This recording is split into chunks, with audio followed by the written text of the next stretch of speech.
Kangjeng Nabi wa antasumu khairul lakum in kuntum ta'lamun. Lamun tadi menceritakan ya ayyuhalladzina amanu kutiba alaikumussyam, hukum puasa turun ayat eta teh tahun kadua hijrah sabada Kangjeng Nabi hijrah ti Mekah ka Madinah tahun kahiji macan aya puasa, tahun kedua turun ayat ya ayyuhalladzina amanu kutiba alaikumussyam, jadi diinstruksikan puasa tahun kedua. Sementara Kangjeng Nabi di Madinah 10 tahun. Kangjeng Nabi 10 tahun cokot tahun teu puasa 9 tahun. Jadi Kangjeng Nabi puasa 9 tahun. Kuluhan nawakis kabeh 29. Hanya 1 nu 30 poe. Kangjeng Nabi puasa teh 29 hanya sekali nu 30 poe. Pikih. Ceritaan anak ketika turun ayat wa antasumu khairul lakum in kuntum ta'lamun. Puasa aranjeun kabeh leuwih bagus ka aranjeun ge lamun nyaho. Berarti kan berbicara hikmah. Lamun tadi berbicara hukum kaparduanana, lamun carita kaparduan berarti hukum. Tidinya aya syarat jeung aya rukunna. Nah, diijmakeunlah ku ulama. Ditinjau tina ayat, kemudian ucapan Kangjeng Nabi, jadilah sebuah ketentuan hukum. Ialah fikih, wajiblah puasa, syarat sekian, rukunna sekian, pembatalanana sekian. Ialah hukum. Tina hiji ayat, ya ayyuhalladzina amanu kutiba alaikumussyam kama kutiba alal ladzina min qablikum la'allakum tattaqun. Ayyaman ma'dudat. Hese urang mah lantaran urang mah teu nyaho asal usulna. Asbab wurudna teu nyaho, asbab nuzulna teu nyaho. Kemudian jadikan syarat jeung rukuna go hese lain lalagan. Kudu dibongkar melalui usul fikih. Nah, tarima asak bae geus urang mah ijma ulama. Mantek lamun Muhammadiyah teu makekeun ka ulama, boloon. Bohong deui nya. Dek dang tibana atuh jam maca Quran ge hese. Maca hadis ge atuh hese. Nyala ge sebenarnya mah hate leutik mah percaya ieu enggak embung ngomongkeun gengsi ka NU. Sakitu doang. Gas antepkeun atuh nyana-nyana aja sarua puasana maka Allah. Urang-urangan urang menggeunaheun geus aya anu mangrangkumkeun Imam kitu Syafi'i. Ah embu make Syafi'i lah. Hayang make Hambali bae sebab urang boga tatangga Haji Hambali atuh mangga. Sing hade bebesi salah ke Hambali eta deui. Atek mana Hanafi bae hegae dek make Maliki mah enggak eta mah. Pokona mah mazhab anu opat mah mudawan. Silakeun tamang geus. Baik dek make nu mana-mana ge. Acenah urang mah dek pindah-pindah bae. Kumaha pindah-pindah teh? Poe ieu puasa teh dek make Syafi'i, isuk make Hambali. Engke poe ka opat make Maliki, poe ka 5 mah, poe ka 3 make Maliki, ka 4 make Hanafi. Balik deui ka Syafi'i atuh mangga bae. Becus mah. Aduh apa eta Habib Said Maliki Mekah nu mantap disebut Said Maliki. Eta teh nyana teh mazhab Maliki nu dipake ku nyana nama lain Maliki bae.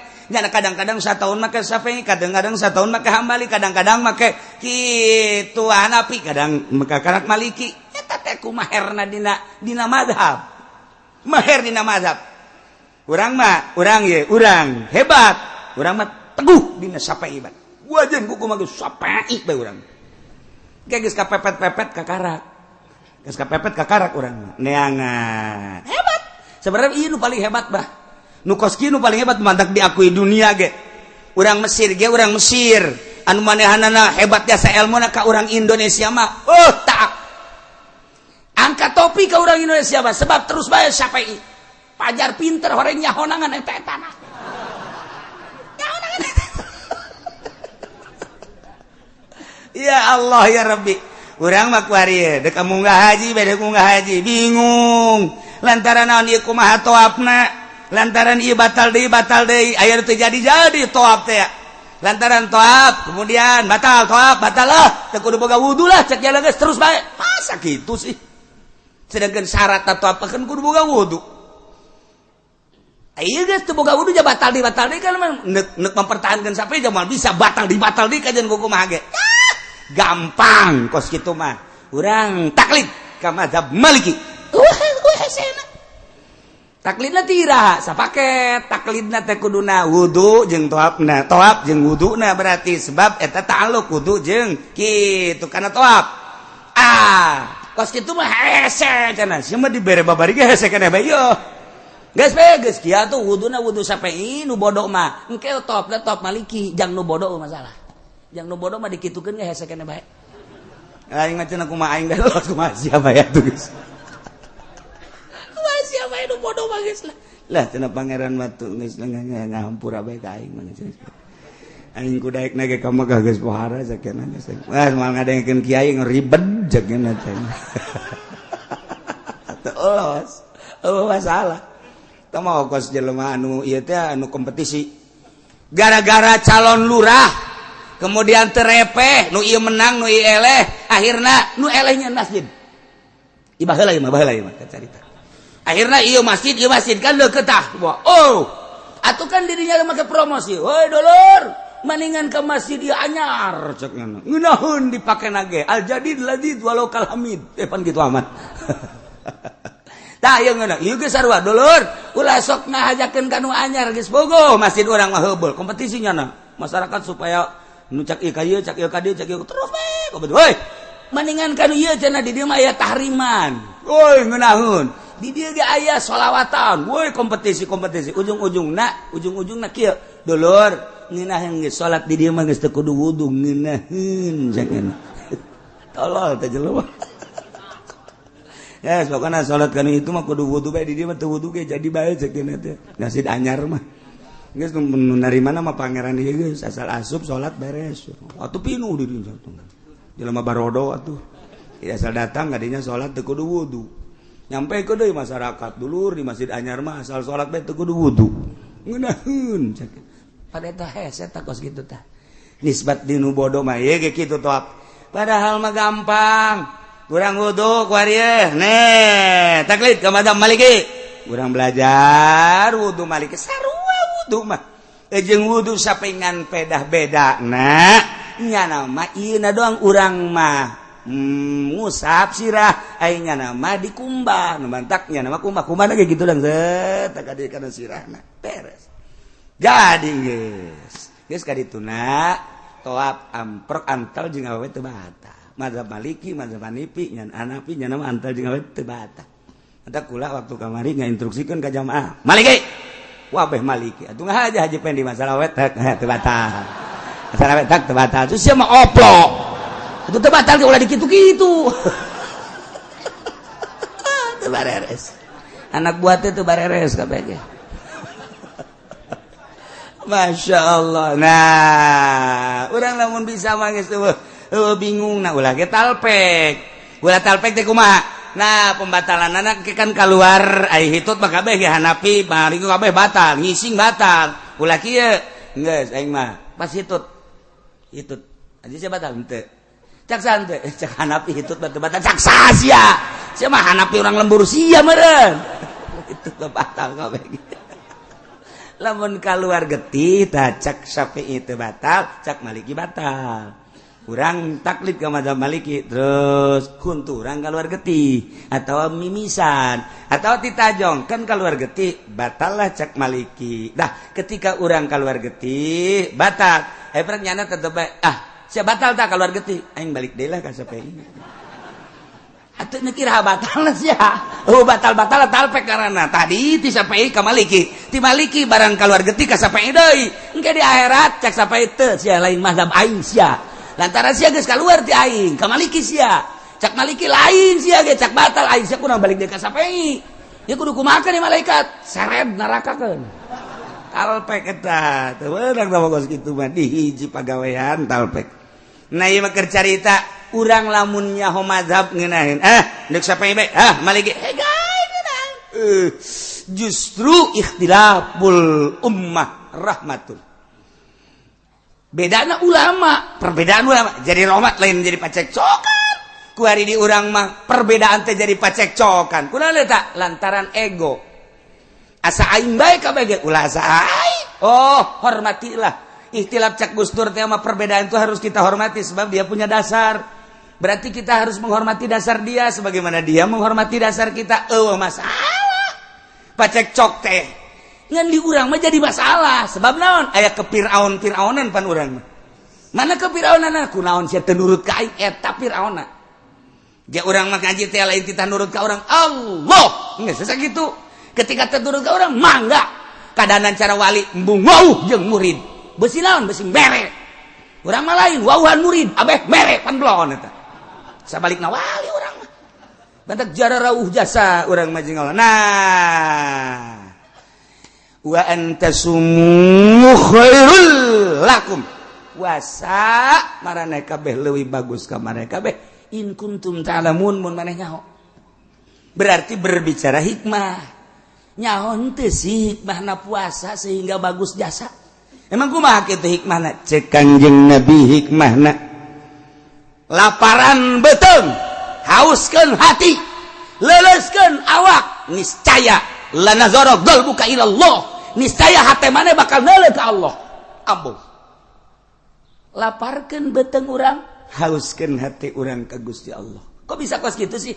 Sebab dina ngalaparkeun beuteung, ngaleuleskeun awak. Didinya bakal aya katoharohan ruh, bakal aya kasofaul qulub.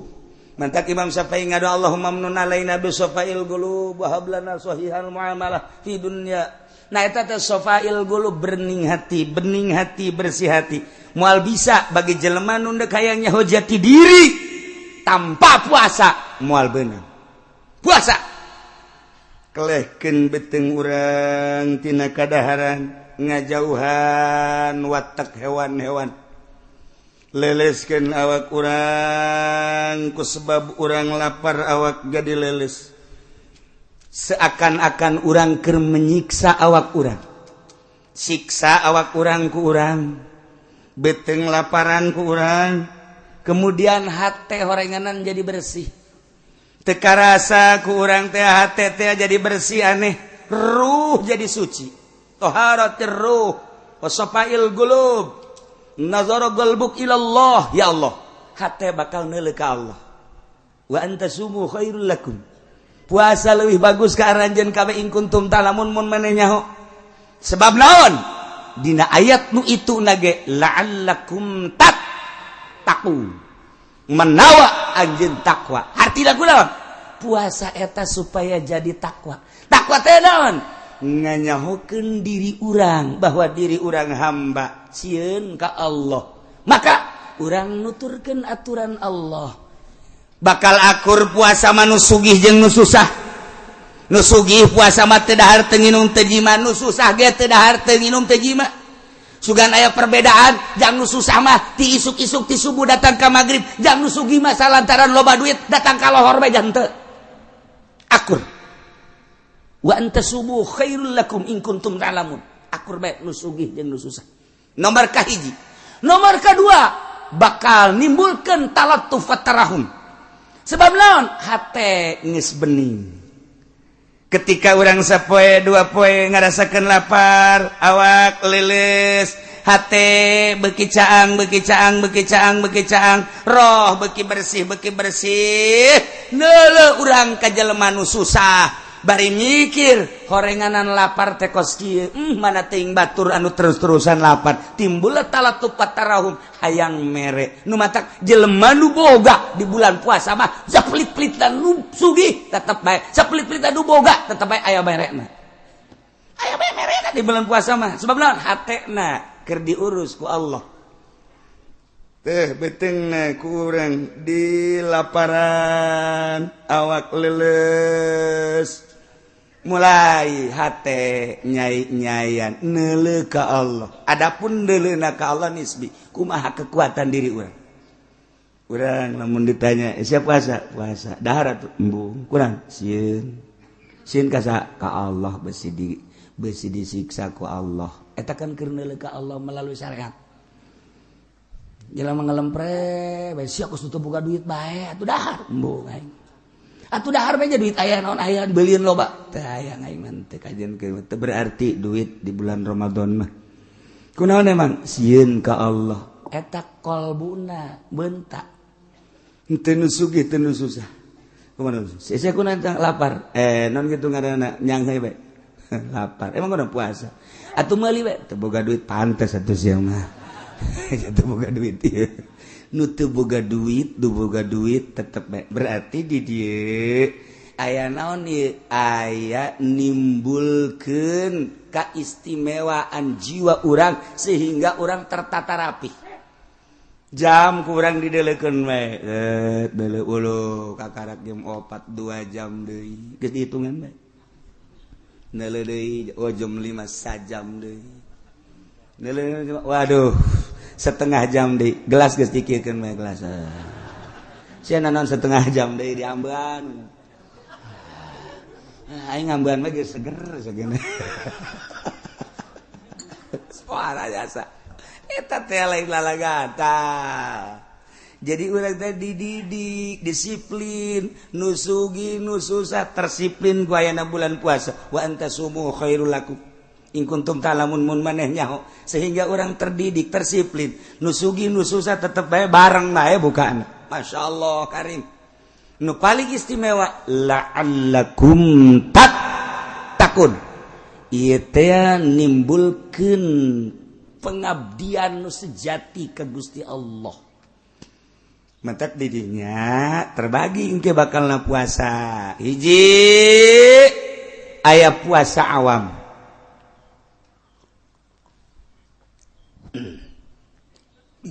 puasa awam teh artina puasa sakumaha tadi berang teu dahar teu nginum teu jima sakit kituna bae adapun nu lain mah teu milu puasa mata teu milu puasa celik teu milu puasa malah mah makin bulan puasa makin dicocokan nu make ka dieu teh tah naon ngaranna tuh pan sia mah nyaho je boga pan jeung osok mata didelekeun bae ka televisi celi di pinuhan jadi nu puasa teh ngan sakadar beuteung teu dahar teu nginum zakar parji teu diima ngan sakitu doang puasa awam ieu mah nu kos kieu mah yeuh disangsikeun asup ka sorgana sebab ieu mah puasa teh pupuasaan can ka asup puasa nu kos kieu masyaallah okos nu munggah haji lolobana macan jara di haji sebab urang munggah haji teh ngan sakadar deuk neuleuh Baitullah doang muteran Baitullah henteu nyahoeun makna daripada Baitullah teh di dinya teh bait Allah rumah Allah urang teh kerja di tamu Allah lamun urang sakadar neuleuh Baitullah doang berarti ieu haji zahir ketika urang boga rasa ieu teh ima Allah batin urang kapanggih jeung Allah maka sikap urang bakal pinuh ku adab ditatalah urang di hareupeun Baitullah kira kudu kumaha sebab keur di hareupeun Allah lain aja sosotingan beuh tawaf di soting kotrek datang ka imah tuh bapak lagi soting tuh apa tuh lihat tuh, bohara, ngarendeng juga orang Pakistan, ada kan? Mending mula laki awewe deh, tinggal anaknya be, bapak pembina amat bapak ini, masa top sama awal orang lain? Iya bapak hebat ini jangan mah kur top kekikian, wah kayaknya bapak mah gila kali di sono. Maknana Baitullah berarti didinya aya Allah. Batin urang teh kapanggih lajeng Allah lamun urang kapanggih jeung Allah penuh ku tadarru urang adab dipetakeun ketika urang berangkat ke Arafah di Arafah teh urang teh keur ditongton ku malaikat Allah ngerahkeun seluruh malaikat nongton ka jelema nu keur wukuf di padang Arafah deukeun coba hamba-hamba aing cak Allah aing nu sangat deukeun urang keur ditongton ku Allah ditonton ku malaikat kumaha perasaan orang ketika orang di hadapan ku Allah lain zahir batin orang teh keur jeung Allah kitu keneh ketika orang di Muzdalifah teh mulung batu urang teh seakan-akan dek ngalempar setan secara zahir nurutan Kangjeng Nabi Ibrahim alaihissalam. Padahal keur miceunnan zahir, keur miceunnan nafsu-nafsu urang, miceunnan dosa-dosa urang. Satu batu piceun ku urang, nafsu urang. Laum piceun bismillah Allahu akbar. Tek. Hawa piceun bismillahi Allahu akbar. Tek. Terapkeun zahir kana batin. Urang wudu ge lamun wudu zahir bae mah kieu-kieu bae. Tapi lamun dibarengan ku batin, zahir urang wudu, batin urang wudu. Zahir urang kakemu, batin urang kakemu. Zahir urang teh ka irung, batin urang ka irung. Zahir urang ka beungeut, batin urang ka beungeut. Zahir urang ka leungeut. Jadi ketika urang beres wudu, zahiron wa batinan, engkena bakal sieup ka deuleuna. Itu kene salat zahir kos urang, salat batin nu mantak tanha anil fahsya'i wal munkar. Salat eta nyegah tina fahsya jeung munkar. Tapi kuari mah kan salat mah salat fahsya jeung munkarna henteu kacegah, berarti can salat. Encan salat lamun ki haji salat tapi ngridit keneh encan salat hakikatna mah. Sebab teu tanha anil fahsya'i wal munkar. Namun ki haji sholat tapi masih kene ngagulingkeun ngagunakeun duit bank encan sholat kajen kumaha ge sebab bunnyana bener-bener sholat tanha anil fahsya'i wal munkar. Dan selanjutnya ialah urang kakarak datang ka zahir sehingga dibuktina na kuari boro-boro pamarentah urang ge kos kieu kene. Ndek iraha urang datang ka paeh teu ngurusan batin. Terus-terusan orang mah ngurusan nini bengking bae teh tadi ge. Silaturahmi ngudag nini dagang ngudag nini ngameteran sawah ngameteran nini ngaji urang mah hayang kapanggih jeung nini atuh sasarian nini nya gincuna gede jasa ngacai deui ta nini-ninina. Ya Allah ya Rabbi horenganan urang lamun dibuktikeun geus komo Kangjeng Nabi mah lewat neuleuh bangke embe. Cek Kangjeng Nabi naon eta bangke embe nu bogana resepen teu kabage iya tuh teu urang mun dibere daek teh hayang dunia eta kos bangke embe nu bogana ge mbueun teh ka bangke urang kuari lamun budak-budak dunia berarti urang budak-budak bangke.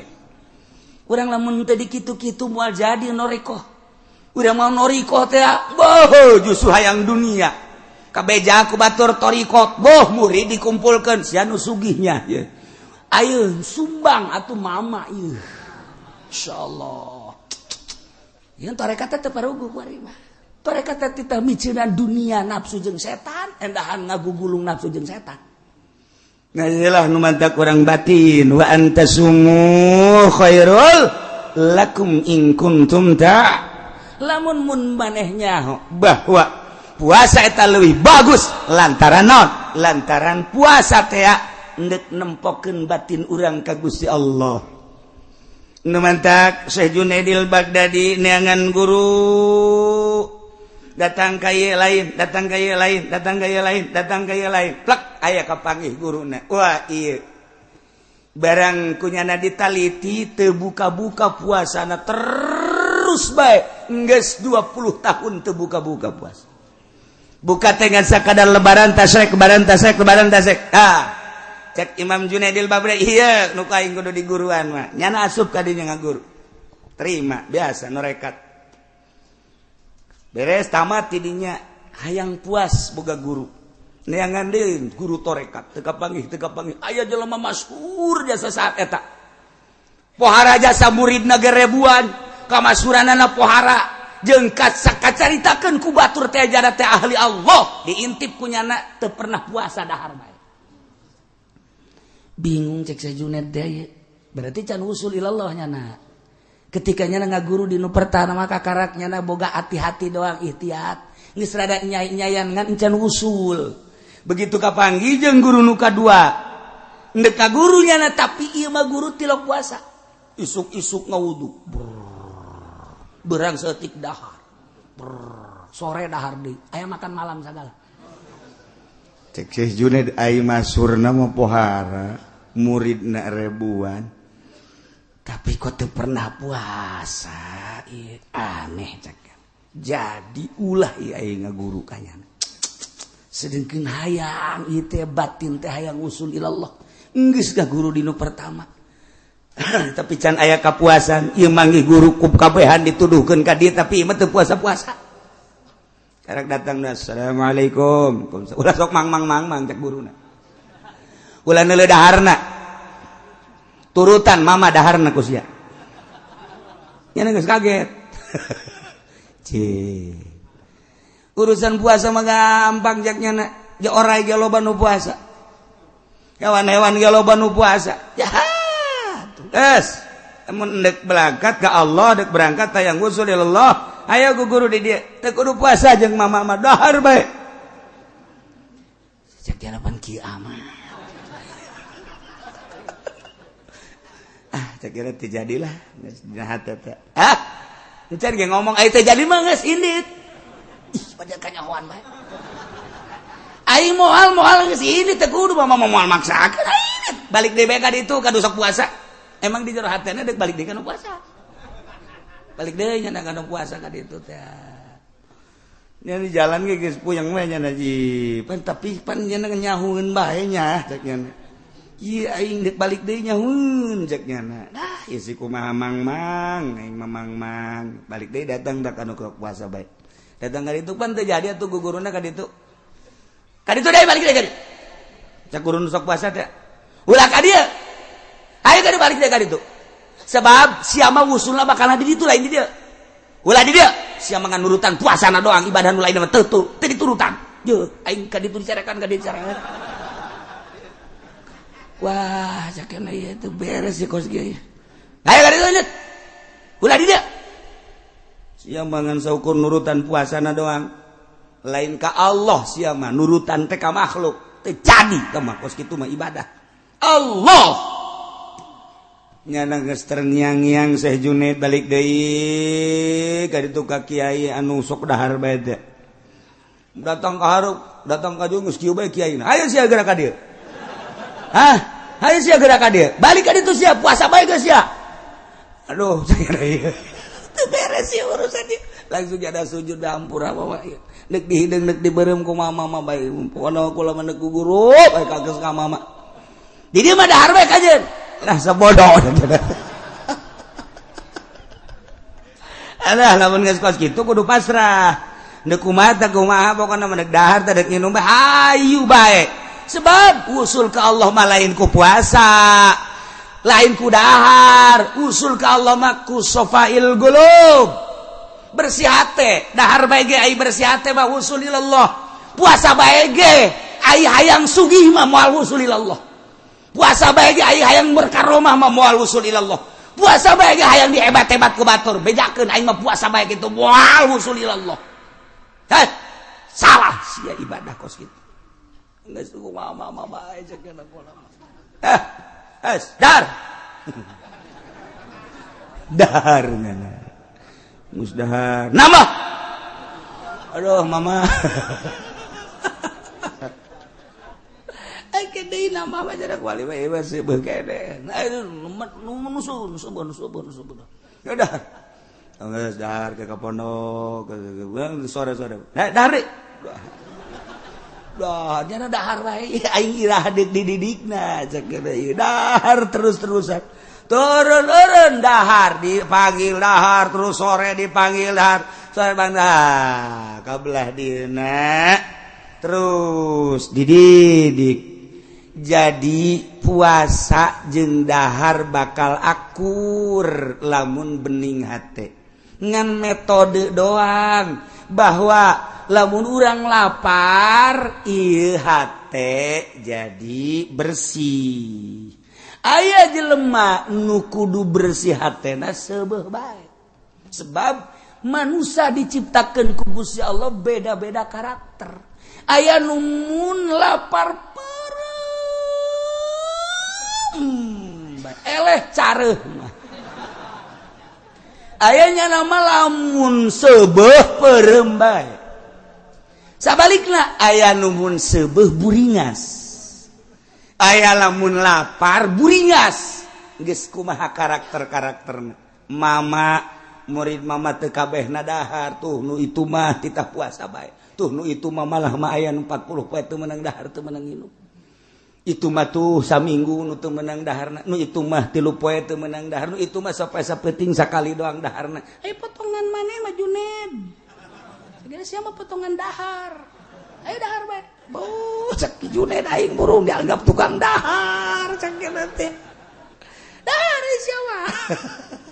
Dahar, kobloh dieuna dicarekan. Moal wusul ila Allah sia dahar bae mah Juned. Ambo. Sekian aya jasa ibu boga guru kos ieu jasa. Mana aya wali dahar bae? Eueuh dongengna jeung Kangjeng Nabi na ge baheula carang dahar. Atuh kabelah dieuna para sahabat anu usul ila Allah mah carang dahar. Kabelah dieuna para tabiin usul ila Allah mah carang dahar. Dongengna du dahar bae usul ila Allah. Sia mah datang ka dengan dahar doang. Jeuh. Cek nyan aya yang si kudu kumaha ieu. Teu dahar salah. Korenganan kos kitulah guru mursyid mah. Maksudna dahar jeung teu dahar teh ka Allah bae. Puasa ulah hayang nanaon imam mun ditanya sia naon puasa. Puasa naon hizib eta salah moal wusul ilallah. Sia naon ieu puasa. Puasa naon aing puasaan hikmat geus 3 tahun abeh tamu loba ambalayah neraka jahanam eta. Sia naon ieu puasa. Abeh naon dagang abeh laku. Puasa teu beres. Eta lah puasa fikih. Puasa zahir, puasa batin mah Allah. Hiji be. Kulantaran diparentahna ku Allah puasa teh. Cak guru Ki Juned. Allah nitah ngan Ramadan doang puasa. Salian Ramadan mah teu dititah ku Gusti Allah. Adapun puasa-puasa nu lain tah manang Kangjeng Nabi. In kuntum tuhibbunallah fattabi'uni yuhibbukumullah. Ndak dituturkeun atuh mangga Kangjeng Nabi. Ndak teu bae langsung ka Allah mangga. Nu pusatna mah puasa mah Ramadan doang. Allah tah nu nitah. Hiji. Saja nama Kangjeng Nabi. Matak sian dek puasa ka Allah, dek teu puasa ka Allah. Ulah nurutan guru. Ieu mah daharna ja guru aing ge dahar bae. Beresna sia kajen hukum. Allah. Ulah sok nurutan manusia, ibadah satungtung nurutan manusia eta mah ngaranna ibadah zahir. Ibadah batin mah hiji bae Allah.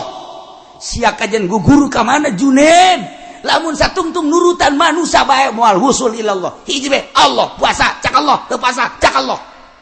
Kukumaha ge cak Allah bae, ge geura tereh geura ge. Ge geura ge tereh ge. Hayo.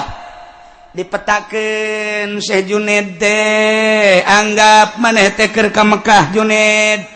Lamun ka Mekah teh kan kudu make pakaian ihram. Begitu datang ka Baitullah teh maneh teh kudu tawaf. Didinya teh kan jadi tamu Allah ulah jadi tamu Arab. Tidinya maneh sa'i ka Allah karak cukur selesai tahallul. Yeuh awak maneh teh Masjidil Haram Juned. Tah qalbu teh eta teh Baitullah, puterkeun ruh maneh di Baitullah. Jadikeun roh maneh tamu Allah di diri maneh. Ieu teh kabeh diciptakeun jangka Allah Juned. Sok lamun urang dek ka Mekah mah jadi tamu Allah teh kudu make visa, kudu make kendaraan ka ditu, kudu make paspor, kudu make biaya. Tapi maneh mah hayang jadi tamu Allah sapoe sapeting bisa 600, bisa 360 kali kapanggih jeung Allah. Maneh jadi tamu Allah sapoe sapeting 360 kali kapanggih jeung Allah. Asal bisa. Sok. Berem. Sidakep, cekel hate, cekel galbu. Sok. Rasakeun bahwa di diri maneh teh di jero aya Baitullahan. Wa tahhir baiti lil taifina wal akifina. Sok bersihkeun ku maneh hate maneh. Ulah aya nu narangtung di jero hate.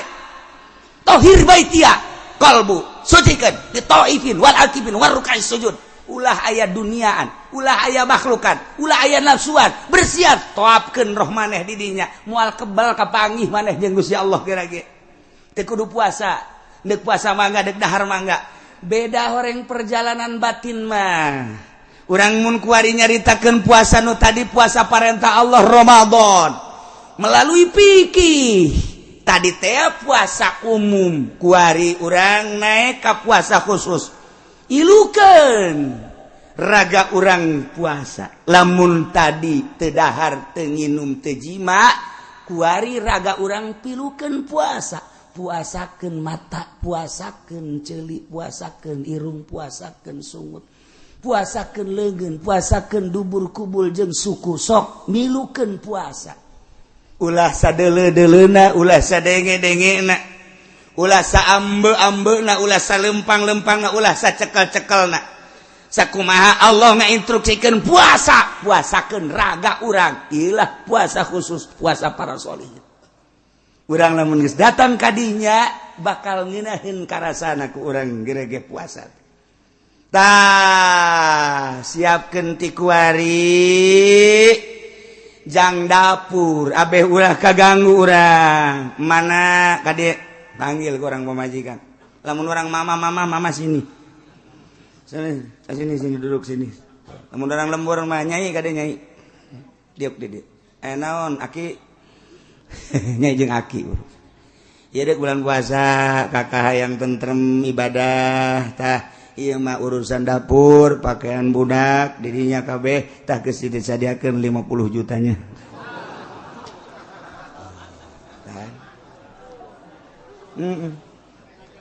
cak pemajikan mudah-mudahan bulan jadi Ramadan kabeh sakna kada ada 50 juta waktu tah 20 juta geus ulah ngagagu-ngagu besi kakak mah itikaf teh besi kakak mah maca Quran teh besi kakak mah kumaha kakak bae tah geus disadiakeun ulah aya naon-naon heuh Kak kan ngeunaheun tah atawa 10 juta tah kayak gampang kurang mah aya kongkorong kana jual habek tah eta kan ngeunaheun kitulah para sholihin baheula abeh tentrem tenang di jero bulan puasa teh kumaha dirina ka Allah ulah aya kegiatan naon di jero bulan puasa teh hiji bae ka Allah mentak Syekh Junaid di pagahan ulah kanyahoan puasa sanajan maneh puasa ulah kanyahoan puasa ka Allah bae anu nitah puasa Allah anu neuk ngaganjar Allah nu rek narima Allah ngaganjar ka Allah maneh puasa ulah kena kanyahoan bahwa maneh puasa sok hayo laksanakeun nyana puasa di luar bulan Ramadan sanggeusna puasa terus kadatangan tamu lamun nyana teu nginum bakal kanyahoan puasa supaya ulah kanyahoan puasa nginum puasa wali bakos kitu ke lamun eueuh tamu poe eta atawa aya tamu ge lah nu kira-kira ngan sakudak sakedeng sautak saeutik nu nyana moal nyangkeun bahwa nyana puasa atuh teu buka kira-kira bakal kebel nyana diuk di dinya mun teu milu dahar bakal kanyahoan puasa dahar teu kanyahoan sababaraha taun ge Ki Junaidil Baghdadi teh puasa atawa henteu na ku silemajan mah teu kanyahoan urang mah pan lain urang mah datang tamu dar ayo mang aja teh lagi puasa saya aduh sedikit lagi nih aduh namatin dah bangsa 20 hari lagi bom habak gil mah kos kitu ieu ye tawa lain urang gajaran kos kitu teh ieu keur carita ka jero ieu mah urang mah hese kos kitu teh hayang kanyahoan bae ku batur mantak aing sih didengekeun besok mah encan aya nu ngalem-ngalemnya aing ieu geus puasa bae encan aya nu kadenge bu haji anu mah puasa bae sia namu kadinya mah hararese sebab puasa tah hayang kadenge kos kitu tah ngeunaheun asarakan aja jantung tarariis ieu mah henteu bae tah eta urang kos kitu sumah hese batin mah hiji bae ibadahna ka Allah nu bakal narimana Allah nu bakal ngaganjarna Allah ulah ditolelir manusia mah sabodokeun manusia mun urang bisa bari muasyarah hege ulah kanyahoan ku jelema mun teu bisa muasyarah urang nyepi sorangan bae lamun nyepi sorangan bae masih kena diudag-udag keneh bae bari urang can bisa hate urang teh urang indit ka mana ka leuweung urang indit ka gunung nyalametkeun ibadah ka Allah doang ada mah Allah nama eta keneh di gunung eta di leuweung eta di kota eta cuman ieu hayang embung kanyahoan ibadah urang cukup ka Allah doang eta lah nu hese mulai Ki Junaidil Baghdadi nelusuri ternyata horenganan ulah keluar ti parentah Allah disimpulkeunlah dina kitab Ki Junaid kula boga guru dua, nu hiji puasa bae, nu hiji mah dahar bae. Ketika diteliti nu puasa bae hayang usul ilallah ngabersihkeun diri melalui puasa lantaran Kangjeng nyarita laparkeun beuteung, hauskeun hate, leuleuskeun awak, niscaya maneh bakal deuleu ka zat Allah hate maneh. Puasa guru kula nu hiji dahar bae. Caknyana ulah sok nyeun-nyeun ibadah. Dahar diparentah asalkan ka Gusti Allah keun daripada urang puasa kemudian jijeunan ibadah tanpa diparentah ku Allah engke urang boga rasa aing mah hebat jasa padahal lain diparentah ku Allah asa diparentah ku Allah cilaka sia moal wusul ilallah nya nama dahar bae ka dituna artina dahar ge ilaha dibutuhkeun dahar ilaha dibutuhkeun nginum eta lah nu diparentah ku Allah ketika orang lapar dahar cak Allah kulu wala tusrifu. Ketika orang haus israbu wala tusrifu. Ketika orang tuduh sare etalah sesuai jeung perintah Allah asal urangna asa diparentah ku Allah usul duanana ilallah. Tinggal urang bedek milih nu mana neuk puasa bae mangga neuk dahar bae mangga asana urang memilih nu dahar bae tungtungna mah atuh beuteung jebag usul mah henteu. Nah puasa awam sakadar teu dahar teu nginum teu jima raga mah teu milu puasa. Puasa khusus teu dahar teu nginum teu jima raga milu puasa. Puasa solihin puasa khususul khusus golbu teu sadetik-detik acan poho ka Allah. Ieu mah puasa para anbiya. Di samping teu dahar teu nginum teu jima raga milu puasa, celi mata celi irung kabeh milu puasa golbu teu dipohokeun ka Allah barang sadetik ge pohona ka Allah. Lamun poho ka Allah ceurik nya nama jeung ceurikeun poho ka Allah, yang ceurikan poho ka Allah. Masyaallah kan. Kitulah tahapan-tahapan jelema berpuasa ka Allah tinggal urang di jero bulan Ramadan. Wayahna di samping teu dahar teu nginum teu jima raga urang pilukeun puasa TV ku urang ulah pati disetel teuing HP ulah pati diumbar teuing ubral obrol aya nu teu mangpaat maksudna teu mangpaat aya mangpaat mah pek bae mangpaat keagamaan rohani urang kitu keneh urang ubral obrol aya teu mangpaat mah ulah dula deuleu urang sing hade ieu mah lain makin bulan puasa makin menjadi-jadi asal jam 5 bae heuh iyalah neangan burit caknya mah burit di teangan datang meureun padahal mah teu di teangan ge datang bae geus mending di imah urang maca Quran tahun kamari mah urangan bisa namatkan sakali coba tahun ieu mah hayang 3 kali lah berarti 10 poe sakali 22 kali 30 kali ge kurang diplot eta ge saeutik teuing lamun nyaritakeun para wali Allah mah beurang sakali peuting sakali tamat Quran teh berarti lamun 30 poe teh 60 kali tamat mantep jasa urangan bisa dongengna doang ku ari ge Qur'anna di mana karanya jangan kanyawan di Quran ya. Leungit Quran. Masya Allah. Itulah para jamaah kaum muslimin wal muslimat rahimakumullah. Jadi ayat kitu puasa instruksi tadi ya ayyuhalladzina amanu kutiba alaikumusiyam. Etalah bag-baganana fikih. Aya urusanana hikmah wa antasumu khairul lakum in kuntum ta'lamun. Iyalah dipakai ku ahli-ahli thariqah, ahli-ahli tasawuf di luar bulan Ramadan ge mun maneh nyaho horeng puasa teh istimewa. Sebab naon? Ngabersihan galbu, nyucikeun rohani sehingga urang bisa neuleuh ka Gusti Allah. Hikmahna nu paling istimewa la'allakum tattaqun berarti urang kapanggih jeung jati diri urang yakni urang bisa mengabdikan diri sebagai hamba anu sejati ku ayana puasa mudah-mudahan urang kabehan dibere kuat dibere tabah dibere ngeunaheun puasana tinggal tanggal hiji na iraha kiai. Alhamdulillah anu ngitung saantero dararatan ngitung-ngitung melalui hisab qat'i termasuk epimeris termasuk hitungan jenis ialah loba ternyata kukula geus ditelaah akur kabeh jeung perhitungan kula.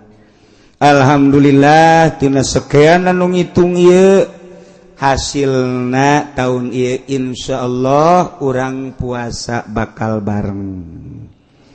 Sebab derajatna gedena luar biasa. Hadhil harakah li amalil hisab li ma'rifati awal syahri Ramadan sana 1436 Hijriah. Hasilna luar biasa. Aya nu ngiriman 5 di Jawa hiji, kemudian di daerah urang dan di Kulon. Nah ieu ngakurkeun hisab akur kabeh.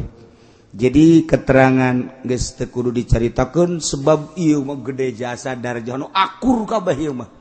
Jadi darajahna ieu malam Kemis 10 derajat 30 detik. Masyaallah. Mentak ieu mah geus bisa kadeuleu langsung ku urang kieu bae geus. Urang nuleukeun ka Kulon bae geus bae teu kadeuleu ge tuh bulan geus kitu bae geus pokona. Jadi lamun dicaritakeun panjang sebab ieu akur kabeh hitungan-hitungan. Nya itu Selasa legi 16 Juni 2015 pukul 20.41 kabeh lamun dicaritakeun. Timimiti Rabu kemudian Kamis na ieu mah geus bae malam Kamis deuleu ka Kulon 10 darjat 33 detik. Jadi luhur bulan jeung gede. Insyaallah lamun cek ahli falak cek guru kula di Cipanas kitu papih kitu keneh Kubang lamun urang ngitung 10 derajat menang 10 derajat eta bakal 10 tahun bakal bareng bae puasa. Lamun teu aya macam-macam. Lamun teu aya unsur-unsur ti nagara. Surah guru geus kadege bae. Papih Cipanas, Kiai Kubang Izudin. Lamun urang Abah di dieu lamun urang Nakwim menang 10 derajat, engke kaditu selama 10 tahun kurang lebih bakalna akur bae. Ramadan teh Sawal naon kan 1 Ramadan jeung lebaranna bakal akur lamun eueuh unsur-unsur. Geus coba ge urang cirikeun. Teu batak geus gaji palak teh geus mun dicaritakeun segala rupana rame. Di samping rame indah, di samping indah kadituna bisa jadi dukun. Ieu palak ge kos kitu tah. Geus urang geus kadituna leuwih jauh lama ge geus teu dicaritakeun mah lantaran gede jasa ieu mah bulan. Lamun aya anu embu puasa perbo ieu tetep encan sebab ijtima'na malam. Kemudian lamun aya nu puasa poe Jumat atuh tah derajatna ka ditu bisa lain 10 derajat bisa sabaraha derajat tah mah kumaha nyana bae geus. Nah tinggal lebarana urang Jumat 4 derajat leuwih. Jadi urang puasa poe Kemis Jumat Sabtu Minggu Senin Salasa Rebo Kemis Jumat lebaran berarti urang puasa sabaraha poe 29 poe. Lamun urang nyaritakeun tentang falak kelas nasional Indonesia atawa kelas internasional nu diceklan ku negara ru'yat tapi berpatokan hisab selalu kitu bae. Nu diceklan ru'yat nu jadi patokan hisab moal bisa ru'yat tanpa hisab. Kalau urang nyaritakeun tentang hisab Baghdad di Baghdad nu jadi patokan tetap hisab bae kajen kumaha ge. Sebab naon? Sebab ru'yat hese. Hanya orang-orang tertentu keputusan negara tetap ru'yat tetapi tetap nu main hisab. Iyalah Baghdad. Seluruh kitab-kitab lamun ku urang dicaritakeun komo aya nama aya falak temporer. Ieu teh di deuleu tetep kudu hisab bae. Negara memutuskan ru'yat sebab sumu li ru'yati wa tilu ru'yati tetapi tetap nu kudu ngadukung di luhurna adalah hisab. teu bisa terlengan ru'yat. Aju kuari kurang ru'yat di Indonesia dibayar. Nu tadi kuduna kudu syahadah isbah. Ulah aya bayaran-bayaran. Geus urang kuari mah geus husnuzon, mana bae ge silahkeun. Nu penting mah boga patokan jeung nyaho tanggal hijina iraha. Kula mah teu ngajak ngan sakadar nyaritakeun ilmu kebenaran loba ti Jawa Timur ngirimkeun, ti Jawa Tengah ngirimkeun, ti Banten ge aya ngirim, ti daerah urang ge aya ngirimkeun. Alhamdulillah simpatisanna para ulama Jawa Timur, Jawa Tengah terhadap di dieu sehingga nyana hayang babarengan make Sulamun Nairen sakadar nyaritakeun hasil Sulamun Nairen Jawa Timur, Jawa Tengah, Banten termasuk kula jeung aya babaraha murid kula nu ngitung sarua 10 derajat. Nah, gitulah ieu mah sakadar nyaritakeun. Kula mah cenah neuk nungguan pamarentah mangga masalah sakadar nyaritakeun jeung teu kudu nanya kiai deuk kira puasana babatok sia meureun. Aing mah neuk poe Kemis. Takos kitu. Jadi lamun deuk poe Kemis make hisab teu ngajak ngan nyaritakeun kaistimewaan ulama kabeh meunang Kiai Mansur Jakarta jembatan 5. Nah iyalah ulama urang nu kudu diakui ku urang jeung nu kudu dihudangkeun di tulangna ku urang sebab lain sakadar sakitu nyana guguru ti Abdul Hamid, nyana guguru ti Ulug Bek, nyana guguru ti urang Spanyol diakui dunia internasional. Ulah haju tidak usah dipake kelemahanana naon heula. Ulah sok haju ulah teu make karang heula pelebah mana ngarang heula. Lamun teu make pelebah mana ieu kasalahanana ajukeunlah ka ahli-ahli palak sebab lain kula mah sakadar nyaritakeun teu bisa kula mah di Jawa Timur aya jago palak nu make sulam, di Jawa Tengah jago palak nu make sulam, di urang Cianjur Sukabumi nu jago palak make sulam, aya selentingan ulah dipake sulam mangga bae itu make deuk make naon silakan. Ngan kula masih keneh make sulam munairen jeung para ulama-ulama salafus sholihin anu masih mempertahankan ulama Indonesia. Ieu ulama Indonesia ge diaku dunia. Ya samun dicaritakeun tentang tukilan-tukilanana insyaallah kula ge boga ngan moal beusi pajar ego tukilan Habib Usman ti abah kula ambalaya sakieu barang dibacaan hebat jasa. Tukilan Kiai Mansurna sakieu di ditu ti guru kula mun Habib Usman ti abah lamun ieu mah ya ti guru sakieu dibacaan hebat geus. Ieu mah jangan yakinkeun bahwa menurut hisab qotis sulam munairen 10 derajat malam Kemis. Kula deuk puasa poe Kemis, lebaran poe Jumat. Sakitu bae tamun geus.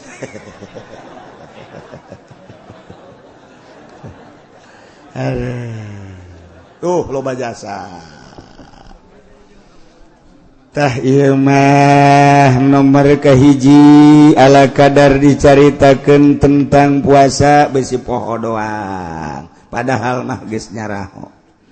Nomor kaduana nu penting nama tanggal hiji Ramadan. Alhamdulillah geus dicaritakeun poe Kemis. Bahkan lebarana poe Jumat urang puasa 29 hari. Kemudian selanjutnya salila urang ngaji kula mah sompral jeung sogol tapi eueuh maksudna naon iwal tidurutan guru-guru urang tuan Syekh lamun keur nyarita aya kasogolan abah kula aya naon maksudna ngaremukeun hate endek dirapihan deui hate kabeneran kasinggung nyanana bener-bener nutup hate. Salila ieu alhamdulillah eueuh nu kasinggung aya ge 1 2 3 4 5 6 7 8